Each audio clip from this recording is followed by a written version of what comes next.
E vorba despre bani, viața ce trece prin cap. Să dai bani pe marfă sau să-i toci în aparat. Tot felul de brigăzi pe diferite zone. Toți au gram două, dar visează multe tone.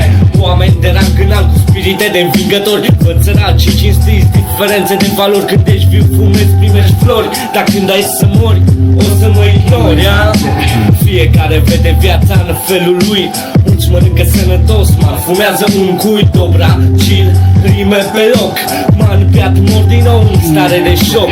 Euforie în bere la cutie. Mai și țepe pe etichete cu zero alcoolemie. Și nu mănânc, fumez, să dau un anemie. Am forță să ridic pixul și bine că scrie. Să zic de viață, nu în general. Pur și simplu înțelegi dacă ești golan. Dacă știi cum e în lux sau să n-ai niciun ban, observi cum te schimbi de la an la an. Guard pe rap ca la karate Jackie Chan. Dau cu pace subsemnatul Ion Man.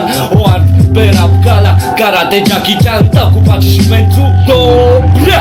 Cu fratele meu man ține garda cu duba. Dar pe noi nu ne prinde de când s-a inventat fuga. Vreau să încep să râd în viață ca și la spectacole. Și vreau să rămân calm dacă dau de obstacole. Nu mai crede așa în cuvântul magie. Totul vreau să uit de cuvântul tragedie. Intru tocmai de starea de euforie. Și încep să dau rime calde ca mâinea bucărie. Dacă vrei să ajungi la aur, străduiește-te. Dacă vrei să o duci mai bine, man, gândește-te. Eu deja încep să mă gândesc la urmă, dar nu mă schimb precum un joc, adică din setări. Vreau să văd în față peisaje tropicale, mai ales când pe cafea atingi de razele de soare. Deci oferă-mi un gram de sare din mare, că simt că mă doare chiar din ce în ce mai tare. Trec în altă stare, pixul deja se îndoaie. Poezie pe foaie, cu rimă după rimă. Când viața asta e o anomă fără urmă de lumină. Și văd suferință în tot ceea ce iubesc. Deci adun un ghid, man, că deja mă rătăcesc într-o țară bogată cu oamenii săraci. Apare o întrebare, pentru ce pula mea vrei să tragi când ești recunoscut doar dacă știi să te îmbraci? Cam așa, ia.